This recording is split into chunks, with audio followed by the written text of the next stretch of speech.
Bienvenidos a su programa Una pausa en el camino, un espacio diseñado para el estudio diario de la Biblia con una aplicación práctica para nuestras vidas.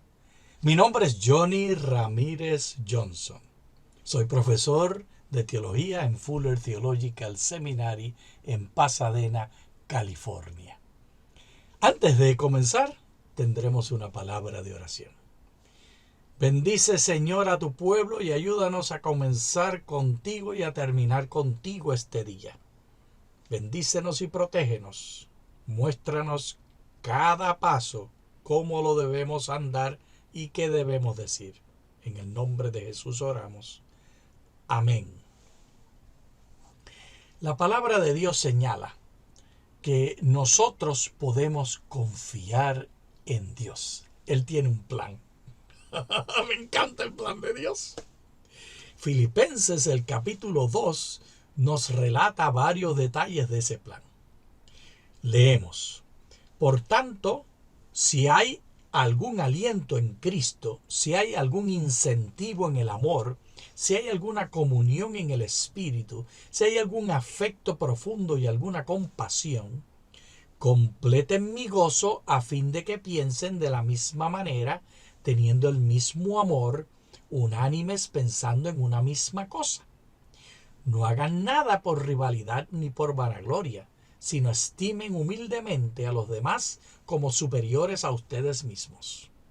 No considerando cada cual solamente los intereses propios, sino considerando cada uno también los intereses de los demás.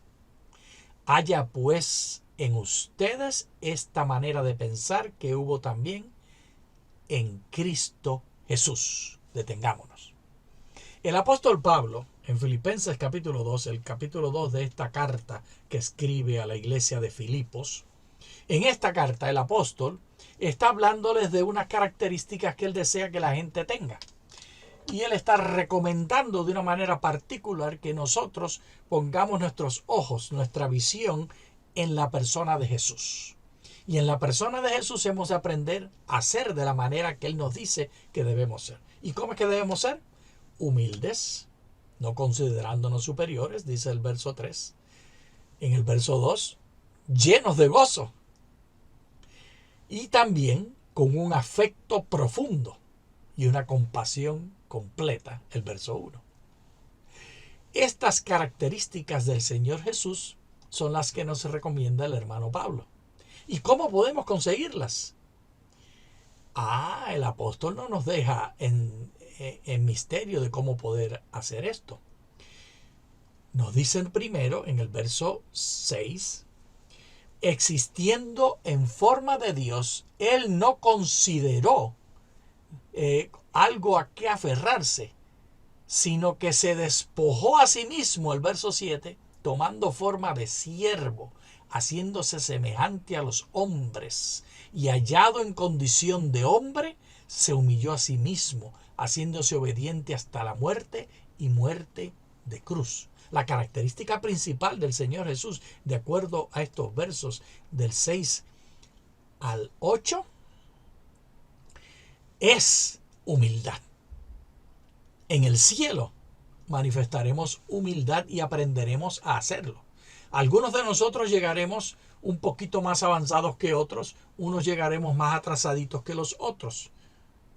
Y todos tendremos la misma oportunidad. No se nos va a dar una píldora de carácter donde todos tendremos la misma personalidad. No. La diferencia entre el cielo y la tierra no son los sentimientos que se experimentan, ni es tampoco la capacidad del individuo, es la oportunidad de seguir tratando. Podremos emplear 100 años a aprender paciencia. Podremos estar en la necesidad de dedicar mucho tiempo y mucha energía para aprender características que se manifiestan en la persona de Jesús de humildad. Pero nosotros no terminamos allí.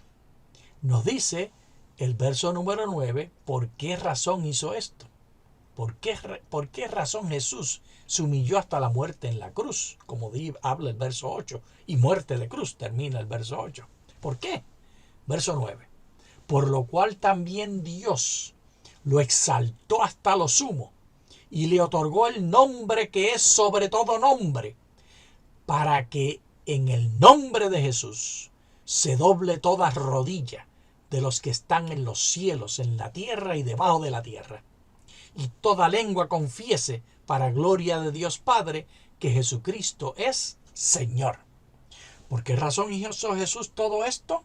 De morir en la cruz y toda esta humildad y todo este despojamiento, para reunificar la humanidad y la divinidad.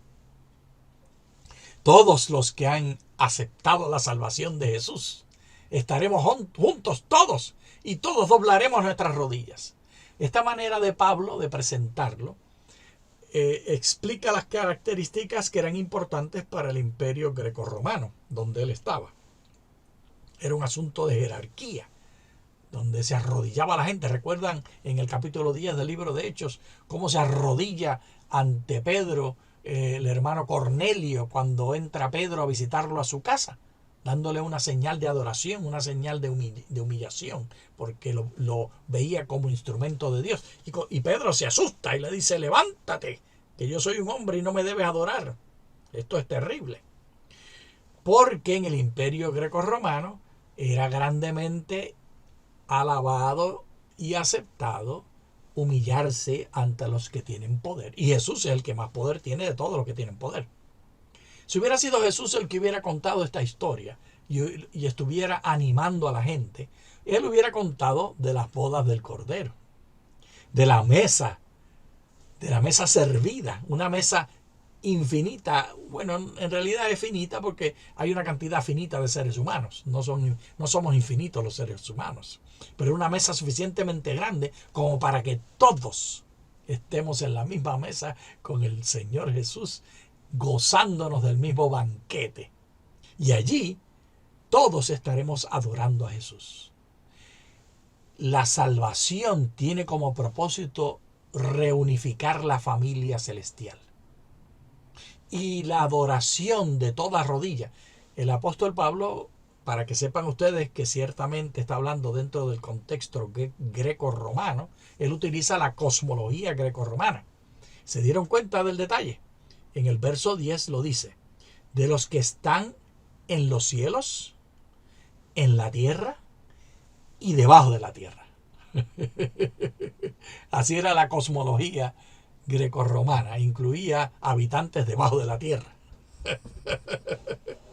Y, por supuesto, adventistas del séptimo día, no somos creyentes de que hay un infierno debajo de la tierra que está quemando a la gente por la eternidad y que la gente va a salir quemándose a adorar al Señor Jesús. En este momento ya no habrá más pecado. Así que, ¿quiénes son esos que están debajo de la tierra? Nadie. Pablo está hablando con las características grecorromanas y está usando figuras grecorromanas. Esa era la cosmología de ellos y esa es la que Pablo abraza. Por cierto que es parecida a la cosmología del antiguo cercano Oriente, pero no hay más tiempo para tratar esto.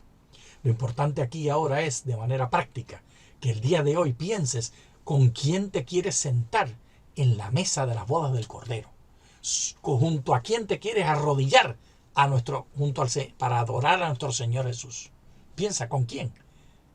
Anímate pensando en ese momento precioso. Anímate pensando en el banquete que tendremos en las bodas del Cordero. Nosotros somos la novia, la iglesia. Todos estos símbolos de la realidad que ocurrirá en el cielo, de la fiesta, de la camaradería y de la unidad. Dios te bendiga hoy. Piensa cómo estarás y con quién.